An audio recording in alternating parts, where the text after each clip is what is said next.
औज़ु बिल्लाहि मिनश शैतानिर रजीम बिस्मिल्लाहिर रहमानिर रहीम रब्बि इश्रह ली सदरी व यस्सिर ली अमरी वहलुल उक़दतम मिन लिसानी यफ़क़हू क़ौली। Students, Assalamu alaikum. My name is Muhammad Arslan and welcome to my YouTube channel Science of Logics.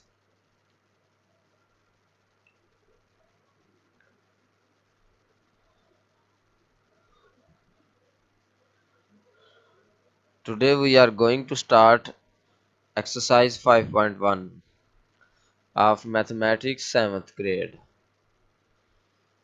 First day diary. Exercise 5.1 का question number 1 है find the squares of the following numbers. कुछ numbers हैं उनके हमने squares find करने हैं जी। तो ये क्वेश्चन नंबर 1 का फर्स्ट पार्ट है, उसमें 6 दिया गया है, 6 नंबर है, उसका हमने स्क्वायर फाइंड करना है।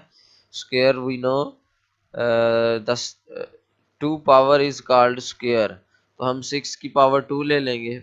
6 की पावर 2 मीन 6 को 2 टाइम लिख के हम मल्टीप्लाई करेंगे, तो 6 को 6 के साथ मल्टीप्लाई किया तो हमारे पास 36 आ गया।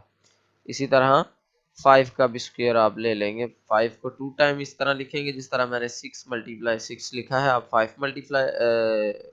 5 को मल्टीप्लाई करेंगे 5 के साथ और आपके पास इसका आंसर आ जाएगा, 5 का स्क्वायर आ जाएगा। इसी तरह 7 का और 10 का स्क्वायर आप खुद फाइंड कर लेंगे जी। तो इसी क्वेश्चन नंबर 1 का 5th पार्ट है, 13 का स्क्वायर फाइंड करना है।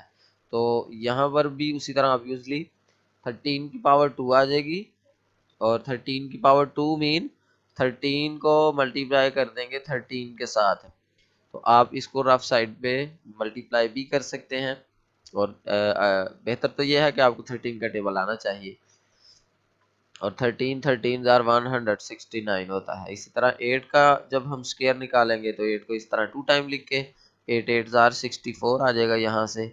और ये 41 वाला मैंने सॉल्व कर दिया है, 41 को 41 से मल्टीप्लाई किया तो 1681 आ गया हमारे पास। इसी तरह 19 का स्क्वायर है वो भी मैंने फाइंड कर दिया है। ये 100 का स्क्वायर निकालना बहुत आसान है, इसके नंबर ऑफ जीरोस को डबल करना है। इसमें 2 जीरो हैं तो आप 4 जीरो लगाकर और शुरू में 1 लगा देंगे तो इसका आंसर बन जाएगा। 9 का स्क्वायर भी इसी तरह फाइंड कर लेंगे, 11 का भी कर लेंगे, ठीक है। तो स्टूडेंट्स अब क्वेश्चन नंबर 1 का लास्ट पार्ट है, 25 का हमने स्क्वायर फाइंड करना है। तो 25 को 25 से मल्टीप्लाई करने से हमारे पास 625 आ जाएगा। क्वेश्चन नंबर 2 है test whether the following numbers are perfect square or not. तो याद रखिए परफेक्ट स्क्वायर क्या होते हैं, पहले मैं थोड़ा सा ये एक्सप्लेन कर देता हूँ। परफेक्ट स्क्वायर ऐसे नंबर होते हैं जो किसी नंबर को उसी नंबर के साथ मल्टीप्लाई करने के बाद आंसर आता है। फॉर एग्जाम्पल 2 2 जार क्या होता है, 4 होता है, तो 4 is a perfect square. 3 3 jar 9 होता है, 9 इज अ परफेक्ट स्क्वायर। अब 2 2 जार 4, 2 के बाद 3 की बारी आती है ना, तो 3 3 जार 9 करना है हमें।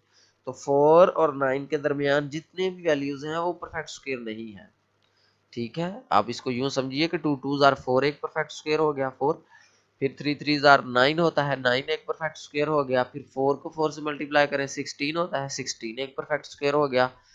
5 को 5 से मल्टीप्लाई करने से 25 आता है, 25 भी हमारे पास परफेक्ट स्क्वायर हो गया। इस तरह हमें कुछ वो नंबर देगा और हमने उसमें से खुद से जज करना है कि वो परफेक्ट स्क्वायर है या नहीं है। तो सबसे पहला नंबर उसने दिया है 59। तो 59 नॉट परफेक्ट स्क्वायर। ये परफेक्ट स्क्वायर क्यों नहीं है, इसको कैसे चेक करते हैं, ये फैक्टराइजेशन मेथड है, ठीक है। ये 625 को मैंने किया है, तो आपने फैक्टराइज करके देखना है कि ये 5 के साथ डिवाइड हुआ ना वैल्यू, तो 5 के का पेयर बनना चाहिए। कोई एक भी वैल्यू को ये एक भी फैक्टर सिंगल नहीं रहना चाहिए, इनका पेयर बन जाना चाहिए। तो 5 का इन दो 5 का एक पेयर बन जाएगा, इन दो 5 का भी एक पेयर बन जाएगा। तो वैल्यू है 625, उसको हमने तमाम के तमाम को फैक्टराइज किया और उसके फैक्टर्स का पेयर बन रहा है, तो ये परफेक्ट स्क्वायर होगा। इसी तरह ये 225 को मैंने किया तो 3 2 टाइम और 5 2 टाइम, मतलब 3 का भी पेयर बन रहा है, 5 का भी पेयर बन रहा है, तो this is also a perfect square value. 225 is also a perfect square 59 तो हाई प्राइम नंबर है, ये किसी पे डिवाइड नहीं होता है, ठीक है। तो ये परफेक्ट स्क्वायर नहीं होगा। इस इन दोनों को हमने चेक कर लिया, इसको भी आप इसी तरह खुद से चेक करेंगे, लेकिन मैंने आपको हिंट के तौर पर बता दिया है कि ये भी एक परफेक्ट स्क्वायर है। इसमें जब भी फैक्टराइजेशन हम करते हैं तो हर पेयर की या हर जो इसका प्राइम नंबर है उसका पेयर बन जाता है, ठीक है, उसका एक जोड़ा बन जाता है, उसके साथ का एक और उसको मिल जाता है। ये 5 था, 5 एक और इसके साथ मिल गया, फिर अगले 5 की बारी आई, इसके साथ एक और इसका 5 मिल गया। इसी तरह ये 3 था, एक और 3 इसके साथ मिल गया, ये एक पेयर बन गया। फिर 5 पे डिवाइड होता है और किसी पे डिवाइड नहीं होता, और इस 5 के लिए एक और फिर 5 पे डिवाइड हो के इसका भी पेयर कंप्लीट हुआ। तो इस तरह आप इन तमाम वैल्यूज को चेक कर सकते हैं, आसान है, तो इनको जरूर आप कीजिएगा।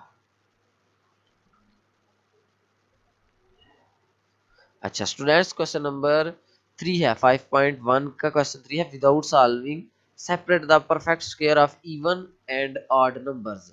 तो स्टूडेंट्स ये बहुत अच्छा है, मजे का क्वेश्चन है। इसमें हमने इवन और ऑड नंबर्स, ऑड वैल्यूज को अलग अलग करना है। तो आपको बहुत ज्यादा नंबर की चेक करने की, 2 पे डिवाइड करने की जरूरत नहीं है। आप इसकी वंस प्लेस पे, जिसको हम यूनिट प्लेस भी कहते हैं, इस वंस प्लेस पर चेक करें कि इवन नंबर है कि ऑड है।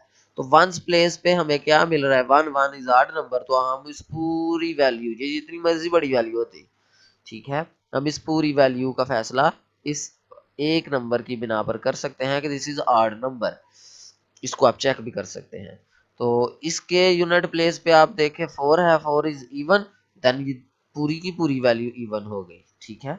यहाँ पर वंस प्लेस पे ऑड आ गया है, नंबर 1 है, तो ये भी ऑड हो गया, ये भी ऑड हो गया, ये भी ऑड, ये इवन वैल्यू है, ये ऑड और ये इवन है, ठीक है। ये बहुत आसान है, ये अपने माइंड में जरूर बिठाइएगा। मैं एक दफा फिर रिपीट करता हूँ कि आपने वंस प्लेस पे सिर्फ डिजिट देखना है। वंस प्लेस पे डिजिट अगर इवन आ रहा है तो वो होल वैल्यू इवन है, अगर वंस प्लेस पे ऑड कोई डिजिट आ रहा है तो होल वैल्यू ऑड होगी, ठीक है जी। मेरे साथ ये हिंट भी आपको बता दिया है, जस्ट वी ऑब्जर्व यूनिट और वंस प्लेस। हमें सिर्फ और सिर्फ यूनिट या फिर वंस प्लेस को जज करना है, देखना है। अगर if there is an even number then whole value will be even. ये एंड वाला डिजिट इवन हुआ तो पूरी की पूरी वैल्यू इवन हो जाएगी, and vice versa for an odd value. Odd value का भी इसी तरह है कि आपने एंड वाला डिजिट जो होगा, लास्ट वाला डिजिट, उसको ऑब्जर्व करना है, उसकी बिना पर आप फैसला कर सकेंगे, ठीक है। आगे 5.1 का क्वेश्चन 4 है, find the squares of proper fractions also compare them with itself. हमें क्या करना है, यहाँ पर हमें एक नंबर होगा, एक फ्रैक्शनल वैल्यू होगी, उनका हमने स्क्वायर फाइंड करना है। स्क्वायर आ जाने के बाद और जो जिसका हमने स्क्वायर निकाला है उन दोनों का कंपैरिजन करना है, कौन सी वैल्यू ग्रेटर है, ठीक है। 3/4 हमें दिया गया था, 3/4 का हम स्क्वायर ले सकते हैं, 3 का स्क्वायर 9 आ जाएगा, 4 का स्क्वायर 16 आ गया। अब हमने ये जो क्वेश्चन था ना 3/4 और जो स्क्वायर लेने के बाद आया 9/16, इन दोनों का कंपैरिजन करना है, कौन सी वैल्यू बड़ी है कौन सी छोटी है।